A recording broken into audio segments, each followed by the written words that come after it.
I always like to sort of make decisions based on intention. And even if the audience doesn't necessarily pick up on that, it's how we as creatives and filmmakers make a decision. You know, at that age, we're all kind of messy. We're just imperfect beings at that point. It's like the emotion of a teenager, right? Like 1 minute, it just like explodes into the frame. And what I love about anamorphic is there's a little geometric distortion, a little focus that kind of goes in and out here, and the flares are a little wild and a little crazy. And that ultimately was like, okay, this is it. Like, this is the sort of combination of things that makes sense.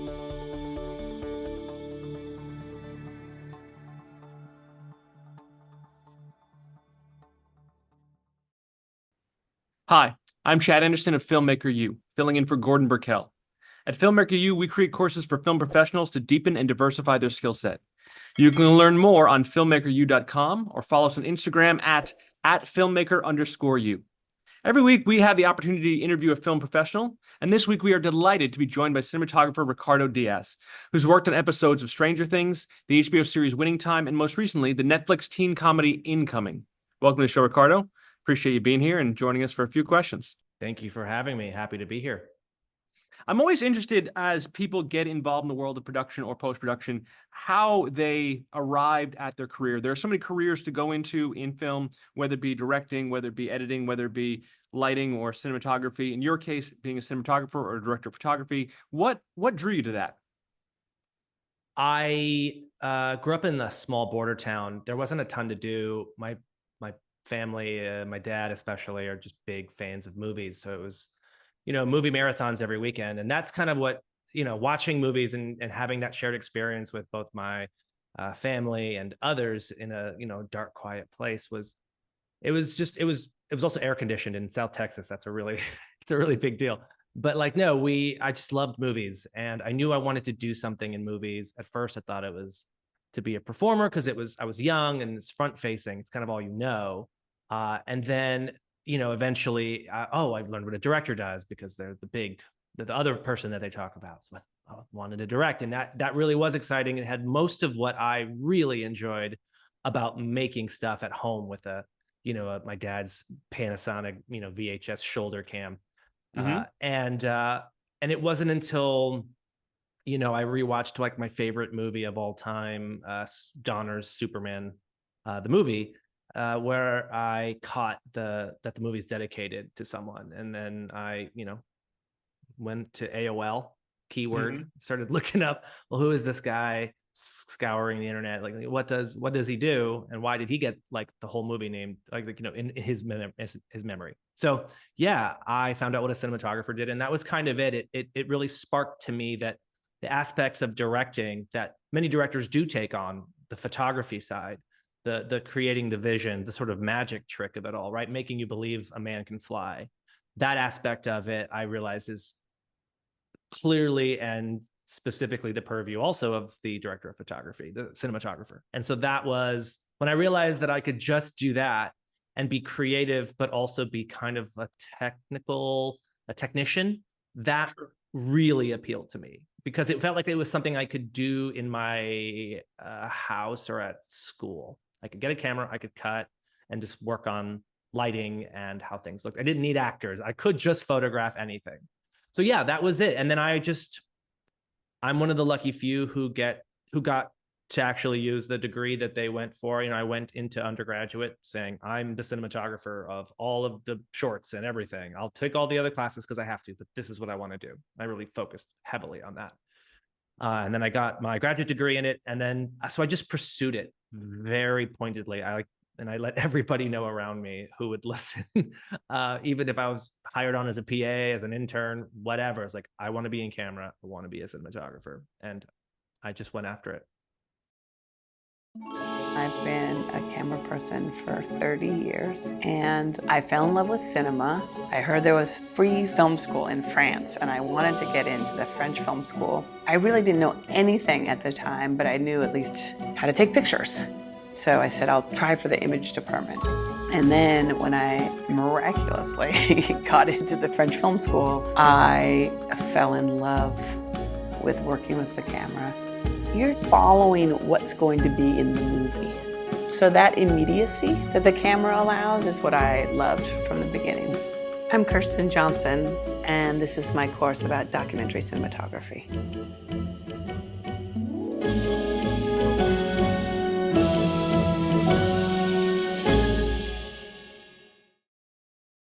So I have a few questions based off of there immediately. Yeah. Do you remember the Panasonic camera that you had that your parents had as a young person, which camera it was?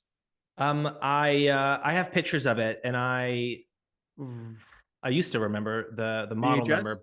but it was VHS. Oh, absolutely VHS, because it was the honker with the built-in microphone. I think it was J.C. Penney. J.C. Penney had their Yeah. name slapped on the side of it, like a bronze like tape deck with a black outline and trim. Yeah, it might have been the 456. I kind of remember that. That sounds right. I'd have to go back and look. I don't want to misspeak, but I think you and I might have had the same exact camera when we were. I love that. Yeah, it was it was like a matte bronze tape deck with like a black trim and this little onboard mic, and it like snapped out really, like had a great sound.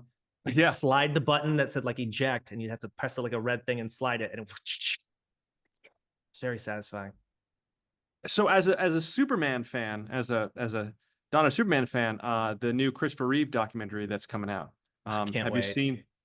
Can't wait. I'm gonna be emotional. Like, oh, I know. The trailer put me like into a whole place, like a whole emotional place. And no, that trailer is amazing. I can't wait. I heard that some of my friends who saw it at Sundance were just like left in tears, and they don't even care about, the story. They didn't care about it before going into it. Yeah. But as a fan, like that was like very tragic. As a, I think I was like 10 when that happened, or 11. And so I was still just coming out of this, like, of adoring that movie, like destroying that. I think we recorded the film off HBO. It's like it's like one of the few cable channels my dad paid for was like HBO, because we love movies. And so we'd recorded it off that. And that's how I got exposed to it, was off of TV. I think Superman 2 I had off ABC, like they had played it on ABC. And then the other one was off HBO. I do want to ask a little bit of nerdy questions. You shot this on the Sony Venice. What was that like? Because that's the kind of a smaller size camera, or more modern day progressive kind of camera, off of these kind of not the big film cameras that of yesteryear. What was that like working with that? It was great. I had just used the Sony Venice 1 for the film I shot right before doing Incoming. It was a film called All Fun and Games, and I really liked that experience. The negative has a ton of like color fidelity, a great dynamic range. I mean, I typically end up throwing a lot of that dynamic range out with the LUTs I use, but it's great to have it there in the negative in the same way you'd have it shooting on film. So I really enjoyed the experience. I thought that the Venice 2 had just come out like right after I'd used the Venice 1, and they brought the raw recording into the camera, made the camera a little smaller, little more compact. And the decision to use it was, one, I had a very good experience with it. But secondly, because actually the film is an acquired, it's a Netflix original, but it was an acquired film. So we didn't actually have like a 4K mandate. That wasn't really the reason for choosing the camera. We had a ton of night work and a lot of kids, minors.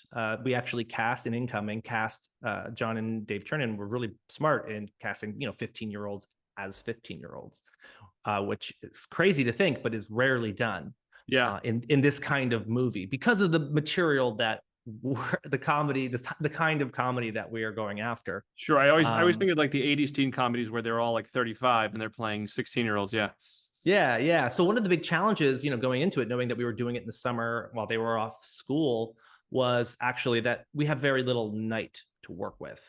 And so also that means we had very little time between setups turning around on the day. So I wanted something that I could, if I could take the lights that we had, take them further away, bump up to 3200 base, and then be able to really kind of like shoot it like I was shooting a giant budget studio movie. Sure. Like big, like I didn't have like, you never have all the money you need anyway. So you always have to work within a certain parameters, and that's great. I think that makes you creative.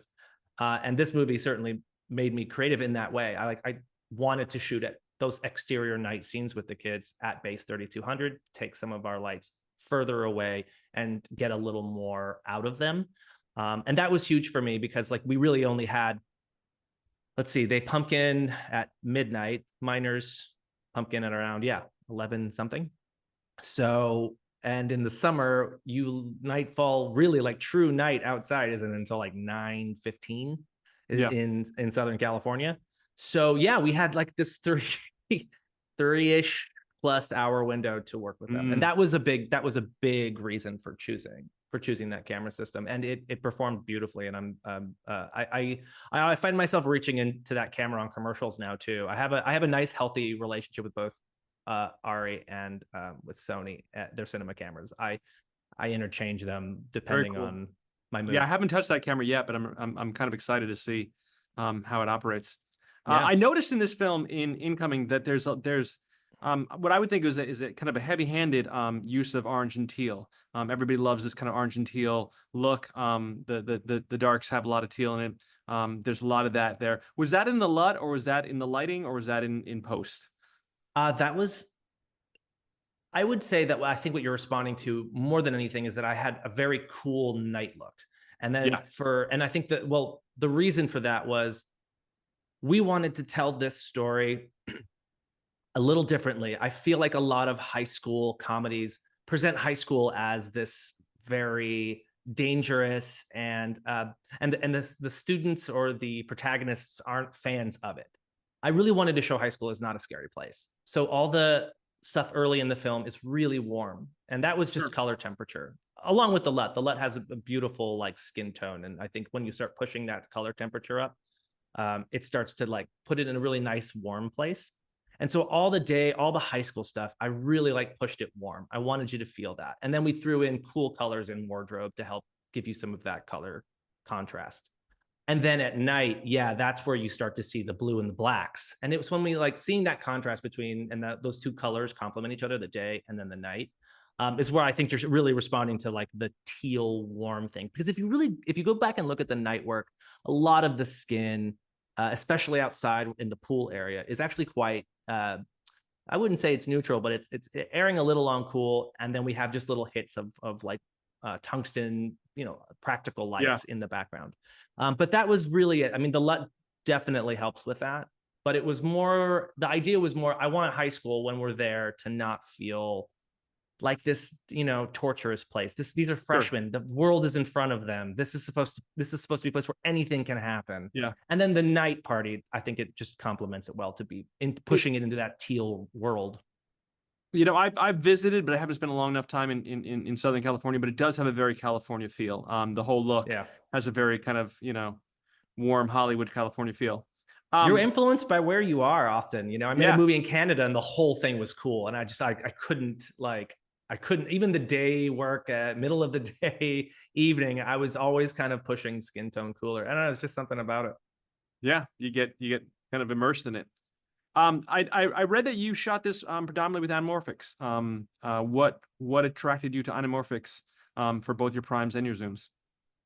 For this, it was about, first and foremost, the directors and I, John and Dave, had a conversation about like, what is the aspect ratio of this film? Like, how are we telling this story? Traditionally, the movies we were watching to sort of reference tonally what we were doing, not necessarily visually, but sometimes visually, was, teen comedies of my generation, the late 90s, early aughts, American Pie, Can't Hardly Wait, a lot of 185 movies. But we really had that conversation. We have a team of four, right? The sort of ensemble of four. How do we fit all these folks into a frame? Does 185 really help give us the sort of frame that we need in order to place all these characters and do what we need to do with comedy, give them space to move and be funny? And we found that 185 wasn't quite it. Upon talking and having that conversation creatively, it wasn't. We needed more room, width. And we were fine with sort of living in a little bit more medium shots because it was a comedy. So that was the decision to do 239. And then from there, it was just another dive into like, okay, well, what is the texture and the feeling? And that's where the conversation about, well, high school should be warm. We really don't want it to feel like this prison. And then from there, it was, well, I always like to sort of make decisions based on intention. And even if the audience doesn't necessarily pick up on that, it's how we as creatives and filmmakers make a decision. I feel like it should come from some place of intent. And in this case, it was, well, you know, at that age, we're all kind of messy and imperfect. You know, we think we know everything, but we're just imperfect beings at that point. We're just a little messy, and that was the idea. Like the image should be just a little messy. And what I love about anamorphic is typically the you know, there's a little geometric distortion. It's a little bit of focus that kind of goes in and out here, and the flares are a little wild and a little crazy, and then it's like the emotion of a teenager, right? Like 1 minute it looks fine, boom, you find that flare, and it just like explodes into the frame, and it just felt right. You know, when you test and you go in and you do, like, we did spherical lenses tests that we did a matte with 239. And then we did anamorphic. And that ultimately was like, okay, this is it. Like, this is the sort of combination of things that makes sense. It helped us place all 4 of our characters in the frame in a way that we thought looked appealing and visual, and gave them room to be funny and bounce around and fly. But then it also sort of gave us something that tells us something about those characters. Probably one of the smartest things I've ever done for my career. It gave me all the tools that I needed to be able to jump into a new career. Getting myself into a mindset, thinking like an editor, and being around people that I can talk to on that level was really invaluable to me. A lot of the things that I learned from that class, I still think about. I loved the classroom. I loved the computer stations. We built a sense of community. And it also instills a lot of confidence in you to take that and go out into the world. After I took the class, I felt very prepared to take the next step. I owe Manhattan Workshop the career that I have right now. Things have been going great, and I really have the Manhattan Workshop to thank for that.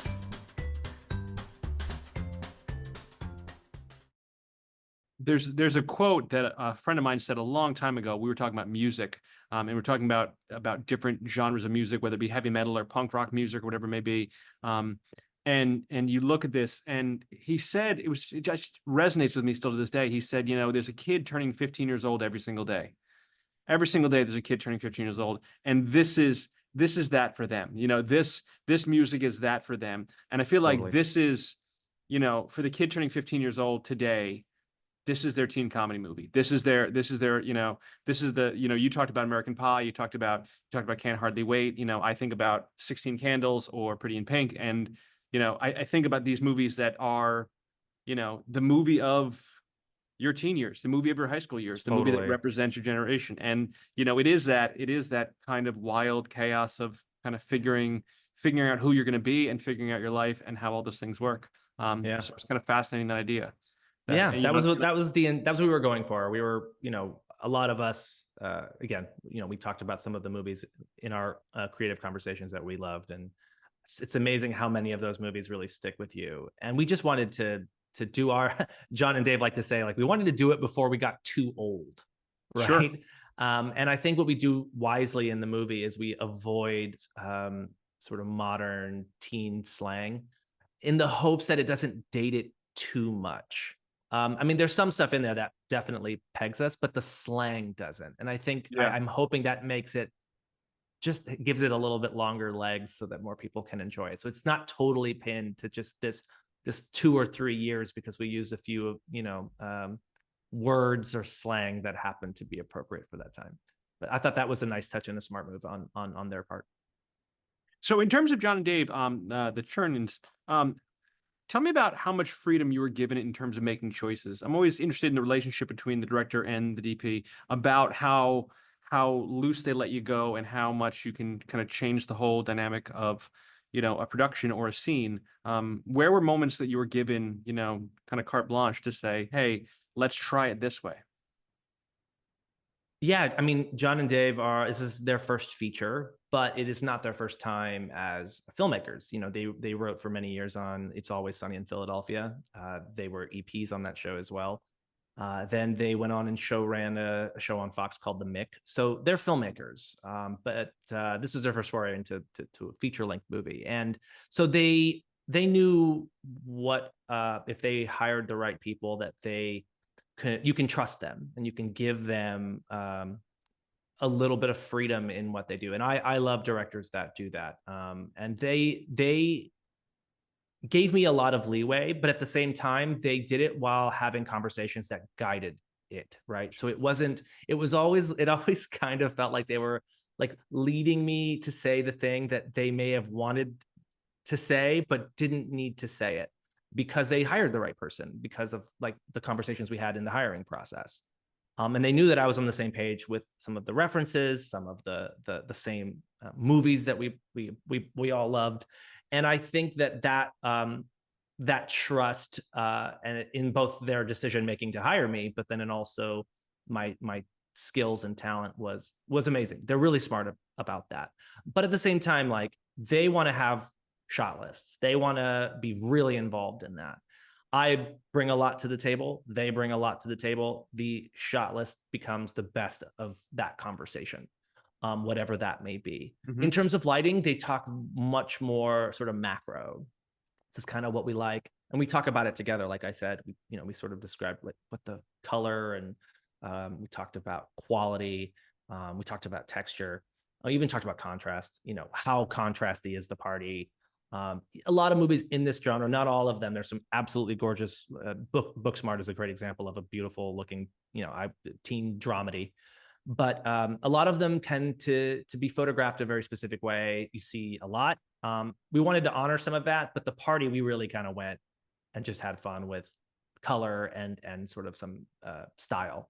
But yeah, they had conversations with me often about just sort of the overall. Lighting wise. And then that was all B at that point, that was B going, okay, well, I'm going to translate that into, the party's going to be a lot more top lit. We're going to even things out a little more in high school. I don't want it to be too contrasty there. I don't want to, again, we're trying to make sure that everything feels welcoming and warm. And those were the conversations really. And then the rest is, you, as a director, you hope that you hire the right people. And that you can just sort of give them the wheel to their bus, so to speak, and just run with it. So yeah, and that was kind of it. I really like what you said about the idea that they had an idea in their head and they just want you to get to that idea, which was somewhere in their subconscious. It feels a little bit like gentle parenting, telling your children that you want them to do something and you want to make decisions on their own, but it's kind of to bring you there. So it's a absolutely. And I think I think that's a really great analogy because, and often sometimes it's like you speak two different languages, like, your kid speaks a different language than you do. And it's really just about you. So you can't always tell them, they can always tell me exactly, oh, we want that, we want like a whole array of vortexes up on a lift and the, back right. But it's like, we want just like big and, we want this to feel a little soft and moonlighty from this direction or whatever. And then you go, oh, but it's better if it comes from this direction. And it's like, oh yes, that's it. It's exactly what you're saying. You don't have the words to communicate it, but what you are after. And then you let them take you to the finish line. Yeah, absolutely. Two scenes I want to talk about. First of which is, well, not just one scene, but I think all of the Bailey scenes are fascinating. The slow-mo, the soft lighting, the little bit of halo lighting. She really comes in as the teen girl of the younger boy's dreams kind of thing. It's a little bit nostalgic for me because I see Molly Ringwald or Kelly LeBrock and I see that wide-eyed Benji looking into those scenes. But those scenes, it was like this is how you make a female lead. This is how you invent a female lead. She comes in like this slight slow-mo. It's kind of fascinating. Can you tell me a little bit about that? I think absolutely. And for starters, Isabella, who plays Bailey, is just she's absolutely a pro. I mean, her resume it's amazing how much work she's done for her age already. So she really understood the assignment, and she made my job very, very easy in that she's very easy to light. Let's put it, she's very easy to light. And so it was always about, okay, like, let's make sure that we give her that treatment. Let's make sure that she gets the Molly Ringwald, we also, again, Jennifer Love Hewitt, she walks in, give her the Jennifer Love Hewitt. And we really didn't have to we didn't have to try really hard, because I think what she brought to her character actually like jumps off the screen in so much that everything that we do is from Benja's point of view. She's really just like walking through the door. Like, we're not amplifying her. We go into slow-mo, but she's just walking in and smiling. That's just Isabella. That's just who she is. Yeah. And also, and in some ways, that's who that character was. But every time we do that, she's kind of just moving through space very normally. And we're just capturing this point of view. And that was really what we tried to do, was like capture this specific, the subjectivity, which is a big part of this genre too, right? Like, I can't say we reinvented the wheel here, but I think what we did a little differently than others was that the character was written less like I'm aware of these eyes, or I'm aware of this eyes. I'm just moving through space. How you view me is how you view me. And I loved that she was really just this like very confident, and at the same time just very I'm gonna live my life. I'm a little aware of like I can't date a freshman, of course. That's rules. Yeah. There are certain rules, but like I just loved that she, as a character, was extremely confident and didn't need to be loved by anyone or anything. Yeah. She just needed to like have a good time tonight, and Benja was a part of that. I thought that was cool. I also like that in being, she was a normal girl. You know, it was as a character, she's a normal person. She's not, you know, captain of the cheerleading squad. She's not prom queen. She's not this larger than life cartoonish character that's beyond what a freshman would date. It's, you know, she's my sister's friend. And that makes more sense to me in terms of an idea of, you know, what teen life is really like.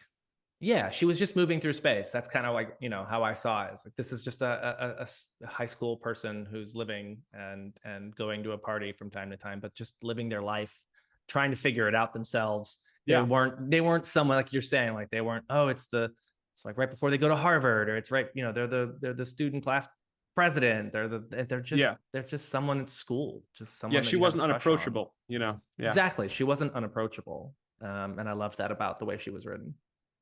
And I also want to talk, not to give any spoilers, but there's some drinking, obviously, as it is a teen party movie. But there's a particular drug scene involving the central character that's played really well, and played really with some slow-mo and with some high speed, and playing there. What was it like shooting that, or what was the ideas going to shooting that? Yeah, I think the idea behind doing some of the, I think you're responding to, is the step printing that we do in that scene, and that kind of just gives you that like crazy stroboscopic effect where everyone's kind of like smeared and blurring. And one of our characters accidentally takes something that he's not necessarily aware of, and has his first experience with it. And we just wanted, again, for it to be subjective. So much of what we do in the movie, like I know we have an ensemble, and we were really mindful, like how can we just get a little bit into Benja's head? We always want to make sure that when we do find him, that we're kind of there with him, whether that's through just simple subjectivity of handheld and over his shoulder and from his perspective, or like how do we visualize? Like, I mean, this is, making movies as a visual medium, and I think anytime we can do that, it elevates your connection to a character. And I think shooting that was a lot of fun, because I think we spent like 10 minutes just like people flying around him. Just like you go there, it was very much what I hear Malick does sometimes in a scene. Is he'll place his camera and he just has people move in front of it, and he'll just keep rolling for like 15 minutes while people are going about their life, and he just takes these moments from it. And in some weird way, that's what this was. We just planted Mason, who played Benj, on that couch and just said, sit there like you are experiencing the worst nightmare you've ever had, and we'll just fly people around you. And we just needed a lot of time to get all that motion and movement, and for it to feel, finding those moments in that felt like there was natural movement happening amongst the background, and that it looked kind of fun, or that it looked dangerously fun, I think is the best way to put that. So that was it. I mean, the idea was really just how do we visualize this, but how do we also show a little bit of scope, and that time has passed, right? Because by the end of it, like, people are at the hospital, people are here. I mean, a lot happens by the time we jump. So how do we communicate all that visually? But also, again, we only have Mason for so much time before he has to leave, because he's, a minor at the time of shooting. So sometimes just boom, put the camera, show scope, and tell the story. It's like, what Conrad Hall says, like, I just point the camera at the story. It's like, I always joke that that's like, yeah, of course, it's really simple for you, Conrad. But sometimes it is as simple as, like, just let people move in space. Point the camera, let people move in space, and then use the tools that you have to, like, express something. And again, that sort of blurred stroboscopic effect really, I think, gives that impression both that time has passed and that something is very wrong. So I did want to ask you about some of the choices, or more so what draws you to work on different projects, whether it's just happy accidents or something there. You've gone from Stranger Things to Winning Time to A Violent Heart to it's and this, which is, I guess, closer to Stranger Things in that you're dealing with teens, Sure. but drastically different. What do you look for? I have to like what I read, or I have to respond to it from some deep place. By deep, I just mean in my mind. In this particular case with Incoming, it was certainly that I loved movies like that, and I did want to make a movie like that. I loved Can't Hardly Wait. I loved that movie at when I was a teenager, and I responded to the material first, and then secondly, and this is a really big one for me, is the people. Like, you're giving so much time and you're working so closely with a group of creative people that I also feel a need to to connect with those folks. Like, we have to like each other. We're going to spend a lot of time with each other. And so the people are really important to me. And just immediately in that first conversation with John and Dave, Connor Welch, Chris Stone, some of the producers that were involved, I just kind of like, these were, I was just like, these are people I can spend the next, 2-3 months of my life making this movie with. And that is a big part of it. So Winning Time was the director of that episode that I shot is a dear friend of mine from my graduate school years. And so I felt, again, I'm going into making something with a friend, and we're going to have a great time making that together. Texas Chainsaw Massacre was a friend from undergrad. I made that. Like, that's a huge slasher movie. And I made that film with a friend that I've known for, 15-ish years. I also want to believe that my work there's definitely me in my work. You can see some of my taste there, but I don't feel like you can box me in, and I don't want to be boxed in. I want to be able to do anything. I have a Sundance movie in my resume that, that played and won an audience award there. And I also have a raunchy teen comedy. I also have an HBO dramedy. I respond to what I respond to, but then it's also, for me to take something, I have to like the people that I'm working with. I have to get a feeling that they care. This isn't just a job, and that we're all going to give 100% of ourselves to that, no matter how big or small the budget is. I respond to people, and then of course you have to respond to material. That's first and foremost, but I really gravitate towards the individuals. Yeah, it really is nice when you get to work with friends, when you get to work on a project and you understand each other and you've had this, familial relationship. It's kind of wonderful to have that opportunity. But your resume is diverse, kind of a little bit of everything. It's a wide array. I want to ask one last question that we ask everybody. Do you have a guilty pleasure, something that you watch or movie or TV at the end of the day for fun, that may be a little silly or embarrassing, that you just say, hey, I want to turn off my brain and just kind of enjoy it and not think too hard about it? Yes. Around the time of the pandemic, my wife sort of pulled me into the reality television world. And so I've been catching up on a lot of past stuff that I missed out on. And right now I am watching The Hills for the first time. And I actually always wanted to see that show because I was familiar with the fact that Rachel Morrison had shot several episodes of that in her cinematography career infancy.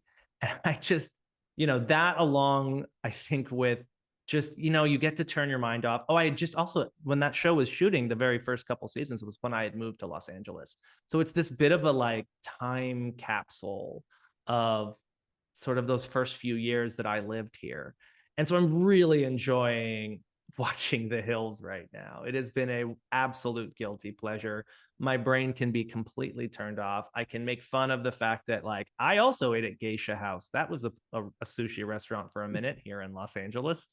And I also get to share that experience with my wife, who, I don't know, there's some, as I said, everything we do is to make connection, right? And so I jumped into this sort of reality television pool, and I'm really enjoying it. I'm also I watched like all 11 seasons over the last 4 years of Vanderpump Rules. Got really into that. So yeah, reality television, like Bravo, and a little bit of, like I said, sort of the MTV stuff that I also didn't watch when it was out, because I was so busy, watching Paul Thomas Anderson movies and sort of like, Wong Kar-wai, and yes, I had to be, I had to be educating myself. And I always joked with my wife, like, how can you, such a smart, intelligent woman, how can you watch this? Sure. And then I got it, and then it just took a little time, and I finally got it, and now I'm on board. Yeah, it's going to be a good time. Sometimes you need that. Yeah, totally. Ricardo, thank you so much. It's been so interesting. That's going to be it for us this week. You can check us out at filmmakeru.com or follow us on Instagram at filmmaker_u. My name is Chad Anderson. Thank you so much for watching. And again, Ricardo Diaz, thank you so much again for joining us and answering all our questions. We appreciate it.